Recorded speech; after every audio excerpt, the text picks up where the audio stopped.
Hello students, welcome to my channel study with Srishti. आज के video में हम इंटीग्रल इक्वेशन पे डिस्कस करने जा रहे हैं। आज हम इंटीग्रल इक्वेशन स्टार्ट करने जा रहे हैं, ठीक है। इसमें सबसे पहले हम जान लेंगे कि इंटीग्रल इक्वेशन क्या होता है, ये कितने टाइप का होता है, फिर क्वेश्चन पे डिस्कस करेंगे, ठीक। तो चलिए देख लेते हैं कि इंटीग्रल इक्वेशन क्या होता है। इसका डेफिनेशन क्या है कि an equation containing unknown function under integral sign is said to be an integral equation, ठीक है। ऐसा इक्वेशन जो इंटीग्रल साइन के अंडर अननोन फंक्शन को कंटेन करता है उसको हम क्या बोलते हैं कि वही हमारा क्या होता है, इंटीग्रल इक्वेशन होता है, ठीक है। इंटीग्रल इक्वेशन किस फॉर्म में होता है, हमेशा इस फॉर्म में होता है कि Y x equal to sine x plus a to b K x t Y T D T, ठीक है। ये हमारा क्या होता है कि ये इंटीग्रल इक्वेशन इस फॉर्म में होता है, ठीक।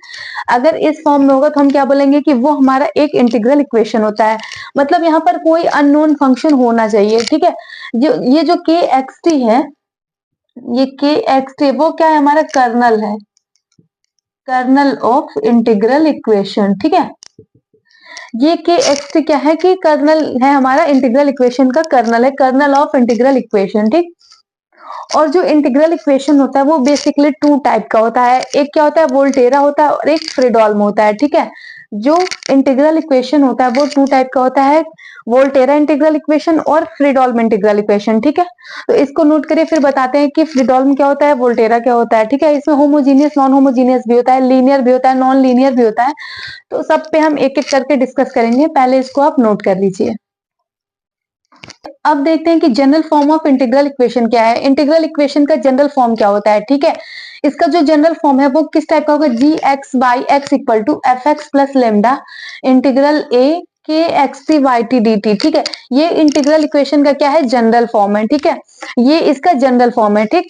अब देखिए जो लीनियर इंटीग्रल इक्वेशन होता है वो क्या होता है कि जो अननोन फंक्शन होता है वो लीनियर होना चाहिए, तभी वो क्या होता है, हमारा लीनियर इंटीग्रल इक्वेशन होता है। जैसे ये साइन कॉस लॉग में नहीं होना चाहिए, ठीक है। अगर इस फॉर्म में है तो वो नॉन लीनियर हो जाएगा। पर क्या होगा, यहाँ पर हमें क्या होना चाहिए कि जो अननोन फंक्शन है वो हमेशा लीनियर होना चाहिए, ठीक है। तो वही हमारा क्या होता है, लीनियर इंटीग्रल इक्वेशन होता है, ठीक। अब हम ये देखेंगे कि वोल्टेरा कब होगा, फ्रीडोल्म कब होगा, ठीक है।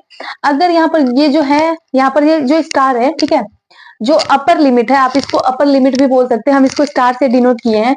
जो इस इंटीग्रल का अपर लिमिट होता है अगर वो कांस्टेंट होता है, ठीक है, अगर वो कांस्टेंट होता है तब वो क्या होता है, फ्रीडोल्म होता है, ठीक है। बट अगर वो वेरिएबल है, एक्स है भाई, अगर वो वेरिएबल है तो क्या होगा, वो हमारा वोल्टेरा हो जाता है, ठीक है।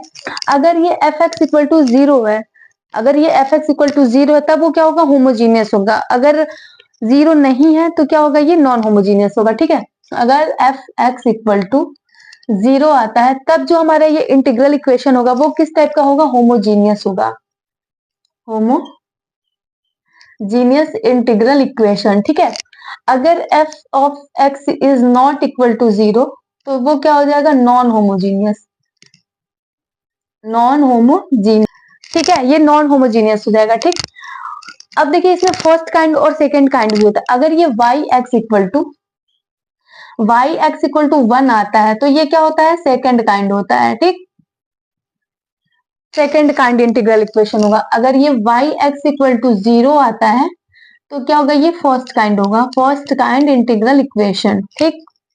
यहाँ पर जो अपर लिमिट है इसको हम स्टार से डिनोट किए थे ना, अपर लिमिट है, अगर ये वेरिएबल आता है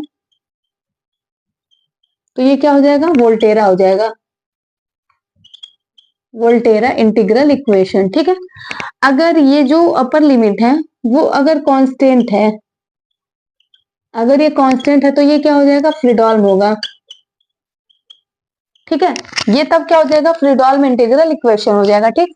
और अगर ये जो हमारा अपर लिमिट है अगर ये इनफाइनाइट आ जाता है तब ये क्या होता है कि सिंगुलर है, ठीक है। तब ये क्या हो जाएगा, ये हमारा सिंगुलर इंटीग्रल इक्वेशन हो जाएगा, ठीक है। तो आप देख सकते हैं यहाँ पर जो इंटीग्रल इक्वेशन का जनरल फॉर्म है वो किस फॉर्म में होता है, g x y x equal to f x plus lambda, lambda हमारा एक पैरामीटर है, integral a K x t Y T D T, ठीक है। ये क्या है, इंटीग्रल इक्वेशन का जनरल फॉर्म है, ठीक। यहाँ पर ये देखिए, अगर एफ एक्स इक्वल टू 0 आ जाता है, अगर इसका वैल्यू 0 के इक्वल है तो क्या होता है, ये होमोजीनियस इंटीग्रल इक्वेशन होता है। अगर F X is not equal to 0 है then non homogeneous integral equation होगा, ठीक है। अगर यहाँ पर वाई एक्स इक्वल टू 1 आता है तो वो क्या होगा, सेकेंड काइंड इंटीग्रल इक्वेशन होगा, ठीक। अगर वाई एक्स इक्वल टू 0 आता है तो फर्स्ट काइंड होगा, ठीक। अगर जो ये इंटीग्रल है, अगर उसका अपर लिमिट कांस्टेंट आता है तो वो क्या होता है, फ्रीडोल्म इंटीग्रल इक्वेशन होता है। और अगर वहीं पे जो अपर लिमिट है वो अगर वेरिएबल है तो वो क्या होता है, वोल्टेरा इंटीग्रल इक्वेशन होता है, ठीक है। और अगर वो अपर लिमिट इनफाइनाइट है तो क्या होता है, सिंगुलर इंटीग्रल इक्वेशन, ठीक। तो आई होप आप लोग इतना समझ गए होंगे। ये एमएससी के लिए बहुत ही इंपॉर्टेंट टॉपिक है और नेट और गेट दोनों के लिए बहुत ही इंपॉर्टेंट है, ठीक है। तो इसको नोट करिए, फिर इस पे कुछ एग्जाम्पल देख लेते हैं। अब देखिए यहाँ पर एग्जांपल आप देख सकते हैं कि क्या है, Y x equal to sine x plus integral 0 to 1 sine x plus T Y T D T, ठीक है। हमें इसमें ये बताना है कि ये किस टाइप का इंटीग्रल इक्वेशन है, ठीक है। वोल्टेरा है कि फ्रीडोल्म है कि सिंगुलर है, लीनियर है कि नॉन लीनियर है, ठीक है, हमें ये बताना है। तो यहाँ पर आप देख लीजिए कि जी एक्स का जो वैल्यू है वो 1 है, ठीक है। तो 1 है तो कौन सा काइंड होगा, सेकेंड काइंड होगा, ठीक है, हम बताए थे। और अगर यहाँ पर देखिए F x equal to sine X है तो ये 0 के इक्वल नहीं है, तो ये क्या हो जाएगा, नॉन होमोजीनियस होगा, ठीक है। जो अपर लिमिट है वो 1 है यानी कि कांस्टेंट है, तो वो क्या हो जाएगा, फ्रीडोल्म होगा। और वाई टी यहाँ पर लीनियर है तो क्या हो जाएगा, लीनियर हो जाएगा। तो हम इसको कैसे लिखेंगे, यहाँ पर हम इसको क्या लिखेंगे कि ये क्या है, सेकंड काइंड का है ना। यहाँ पर ये नॉन होमोजीनियस है तो non homogeneous, non homogeneous second kind linear Fredholm integral equation, ठीक है। ये क्या हो जाएगा, non homogeneous second kind linear Fredholm integral equation, ठीक। आप लोग ये ऐसे पता कर सकते हैं। फिर दूसरा क्या है यहाँ पर कि Y x equal to 1 plus 0 to X 1 by T Y T D T. तो यहाँ पर आप देख लीजिए, जी एक्स इक्वल टू 1 है तो सेकंड काइंड होगा, एफ एक्स इक्वल टू 1 है तो नॉन होमोजीनियस होगा। और जो अपर लिमिट है वो यहाँ पर वेरिएबल है, कांस्टेंट नहीं है। तो जब वेरिएबल है तो क्या होगा, वोल्टेरा होगा। और ये वाई टी, ये डी टी, ये यहाँ पर लीनियर है तो ये लीनियर इंटीग्रल इक्वेशन होगा, ठीक है। तो यहाँ पर हम क्या लिखेंगे, ये क्या होगा, non homogeneous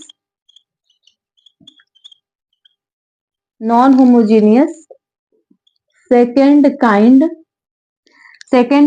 linear Volterra integral equation, ठीक है। ये non homogeneous second kind linear Volterra integral equation होगा, ठीक। फिर ऐसे आप देख सकते हैं, जो तीसरा एग्जांपल है वो क्या, Y x equal to 1 plus 2 integral 0 to infinite sine X minus T Y T D T, ठीक है। तो यहाँ भी जी एक्स इक्वल टू 1 है, एफ एक्स इक्वल टू 1 है, ठीक है। जो अपर लिमिट है वो क्या है, इनफाइनाइट है और ये लीनियर है। तो जब ये इनफाइनाइट है तो क्या होगा, सिंगुलर इंटीग्रल इक्वेशन होगा, ठीक है। और वाई एक्स इक्वल टू 1 है तो सेकंड काइंड होगा। और ये नॉन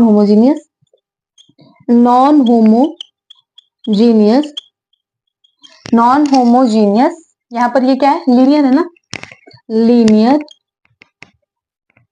सिंगुलर। और ये सेकंड काइंड है ना, सेकंड काइंड इंटीग्रल इक्वेशन, ठीक है। तो यहाँ पर आप देख सकते हैं कि ये वोल्टेरा का भी एग्जांपल हो गया, फ्रीडोल्म का भी हो गया और सिंगुलर का भी एग्जांपल आप देख सकते हैं यहाँ पर, ठीक है। और आप ये जान लीजिए कि नॉन होमोजीनियस क्या होता है, होमोजीनियस क्या होता है, वोल्टेरा क्या होता है, फ्रीडोल्म क्या होता है और सिंगुलर क्या होता है, ठीक है।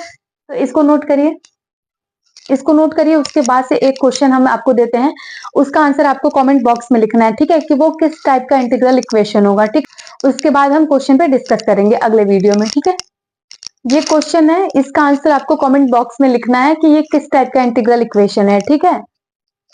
तो आज इतना ही रहने देते हैं, और जो भी मेरे चैनल को सब्सक्राइब नहीं किया है वो जाकर के मेरे चैनल को सब्सक्राइब करें, वीडियो को शेयर करें, लाइक करें, कमेंट करें, ठीक है। तो आज के लिए बस इतना ही, फिर मिलेंगे कल नए वीडियो के साथ। Thanks for watching my video.